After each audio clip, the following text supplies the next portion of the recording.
तो 10 सेकंड है तुम्हारे पास, कमेंट करना how much percent of our brain do we use. तो लास्ट टाइम हमने बात की थी ना कि कैसे बॉलीवुड मिल्क कर रहा है क्रिकेट को, which itself is not the problem. मैं भी मिल्क करता हूँ तारक मेहता के शो के ऊपर वीडियोस बना के, सोच बाय मोहक मंगल के ऊपर वीडियो बना के, या फिर किसी और चीज़ के ऊपर। अब शायद क्रिकेट के ऊपर भी अगर अच्छे व्यूज़ आ गए। दिक्कत यह है कि जब तुम उस ओरिजिनल सोर्स मटेरियल या फिर उसका जो ओरिजिनल एसेंस है उसको रियून कर दो। एंड बॉलीवुड में भी अब यही चीज़ हो रही है। जो क्रिकेटिंग मूवीज़ का स्टैंडर्ड है ना, वो काफ़ी हद तक गिर चुका है, and it is just because of lack of research. And इसीलिए आज की वीडियो में we will analyse why the lack of research in Bollywood cricket movies has just reduced the standards of getting a good movie which has actual cricket in it. So let's begin this analysis.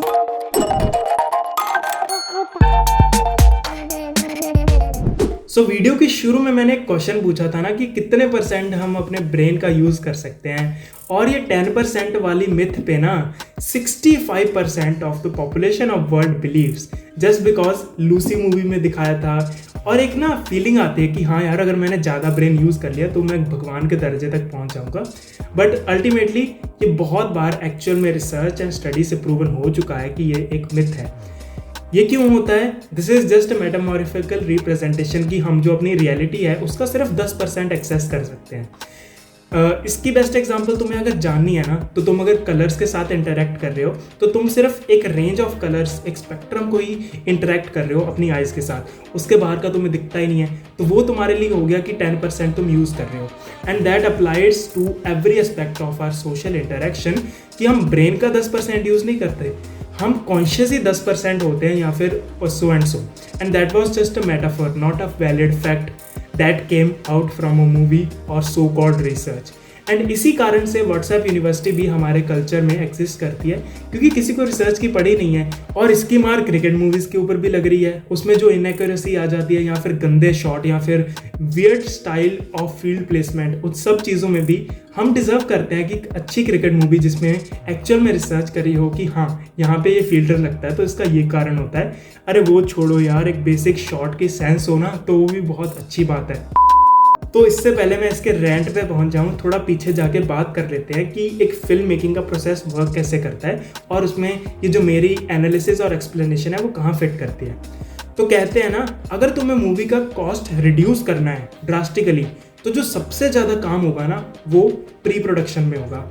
कभी भी ये नहीं होता कि तुमने कोई vision सोचा और तुमने बोला कि हाँ यार पोस्ट में देख लेंगे। जितना तुम्हारा कैलकुलेशंस होगा कि मुझे ये चीज़ ऐसे करनी है, वो चीज़ ऐसे करनी है, लोकेशंस, कौन कौन से तुम कास्ट करोगे, या फिर स्क्रीन टेस्टिंग, या फिर और सारे एलिमेंट्स, ये सब ना प्री प्रोडक्शन में आता है, क्योंकि उसमें तुम्हें तुम्हारे विजन की खुद को क्लैरिटी होती है कि क्या ये एग्जीक्यूट हो भी सकता है या फिर नहीं। फिर आदि पुरुष जैसे ब्लंडर्स नहीं होते, क्योंकि उनको पता ही नहीं है कि उनका विजन क्या था।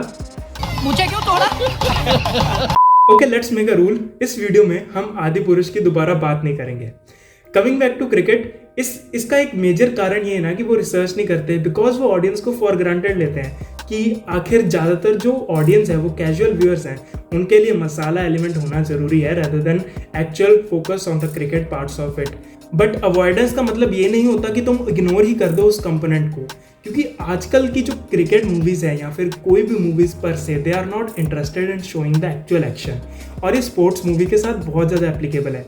तुम देख लेना उठा के, जो उसका स्पोर्ट्स वाला कंपोनेंट है, heavily focusing on the sports part, वो बहुत कम होगा, बजाय कि उसके ड्रेसिंग रूम के पॉलिटिक्स और बाकी सारी चीज़ें हैं, वो सब चीज़ें एक ज़्यादा एलिमेंट प्ले करती है एक प्लॉट के अंदर, एक स्टोरी के अंदर, क्योंकि वो चीज़ों को एग्जीक्यूट करना ईजी है, क्योंकि वहाँ पे तुम काफ़ी हद तक क्लीशे कर सकते हो।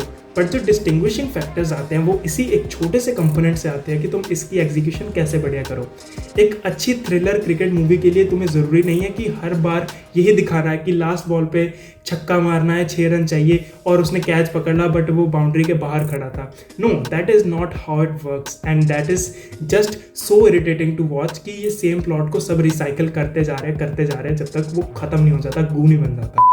इसीलिए जब बजट कट की बात आती है ना, वो बजट कट अपनी प्री प्रोडक्शन रिसर्च को अच्छा करके नहीं करते, R&D के थ्रू नहीं करते। वो कहते हैं कि हाँ यार क्रिकेट में ग्राउंड बनाना पड़ेगा, सेट तैयार होगा, इतना सब। इसमें पैसे काट देते हैं, which also ensures quick making, क्योंकि ये सारे सीन्स काफ़ी ज़्यादा कॉम्प्लेक्स होते हैं शूट करना कि कहाँ से एंगल्स प्लेस करेंगे, कैसे उसको एग्जीक्यूट करेंगे, कैसे ग्राउंड को दिखाएंगे, कैसे क्राउड को दिखाएंगे। तो इन सब के कारण दे आर लाइक कि हाँ छोड़ो इस सब हैसल को, क्विक मूवी बनाते हैं, पैसा छापते हैं, आगे बढ़ते हैं। इसीलिए मूवी का स्टैंडर्ड आता ही नहीं कभी, और वो एक पर्टिकुलर सेट ऑफ स्टैंडर्ड से आगे बढ़ ही नहीं पाता।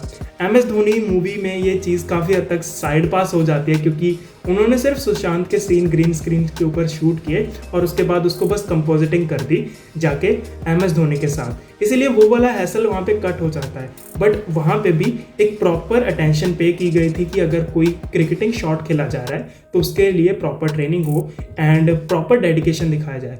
और मुक्काबाज फिल्म के साथ ना ये बहुत एसेंशियली हुआ था। जो एक्टर था ना उसने बहुत टाइम प्रॉपर बॉक्सिंग सीखी थी ताकि वो स्पोर्ट के लिए प्रिपेयर कर पाए और वो एक्चुअल में उस एथलीट उसके जैसे लग सके। अगर कितना फटने उठने के बाद भागना है तो भाग जाए, और उसके बाद ही रहा, फिर नहीं रुक गया। फिर ये सिलसिला चलता रहा। मैं प्लान करता था बहुत सारा कि मौका आएगा, दाया आएगा, मैं नीचे से निकलूंगा, इधर से मारूंगा, ये करूंगा। तब तक 2-3 चिप बच के होते थे, दूसरी जगह लैंड, दूसरी पोजीशन शिफ्ट कर चुके होते थे और 3 ऊपर दे रहे होते थे। सोचिए। So that was a very much of an overview कि why cricket movies lack research और क्यों जो डायरेक्टर्स हैं या फिर producers they do not consider कि फिल्म के अंदर इतनी ज़्यादा रिसर्च पुट करने का एफर्ट होना चाहिए। अब ये हो गई एंटरटेनमेंट वाली बात, बट हम इसके ऊपर वैल्यू वाला जब हम तड़का छिड़कते हैं तो इससे ना एक बड़ी इंटरेस्टिंग चीज़ निकल के आती है। तो एक मूवी थी, उसमें अगर वो चश्मे पहनता था ना तो उसे हर बिलबोर्ड पे दिखता था ओबे ओबे ओबे। जब वो चश्मे उतारता था तब उसे वहाँ पे एक्चुअल एडवर्टाइजमेंट दिखता था। इसका मतलब ये था कि जब तक ये पर्दा पहन के रखा है, जब तक तुम अपने ब्रेन का 10% उसको यूज़ करते रहोगे और अपनी ज़िंदगी को हाफ वे इंटरेक्शन के साथ बिताते रहोगे, रियलिटीज़ के पीछे का असली सच नहीं ढूंढोगे and specially lack of research को एक अपनी हैबिट बना लोगे, तो तुम ओबे ही करोगे। तुम कभी भी डोमिनेट नहीं कर पाओगे, दिमाग नहीं लगा पाओगे। और हम इंसानों को इवॉल्व इसीलिए किया था कि ताकि हम अपना दिमाग लगा के चीज़ों को एनालिटिकली क्रिटिकली सोच लें। अब तुम्हें देखना है कि तुम्हें ओबे करना है किसी सेट ऑफ रूल्स, प्रिंसिपल्स या फिर मॉरल्स को, या फिर अपना दिमाग लगाना है। तो उठो और अपने दिमाग का 100% यूज़ करो। Till then keep analysing time.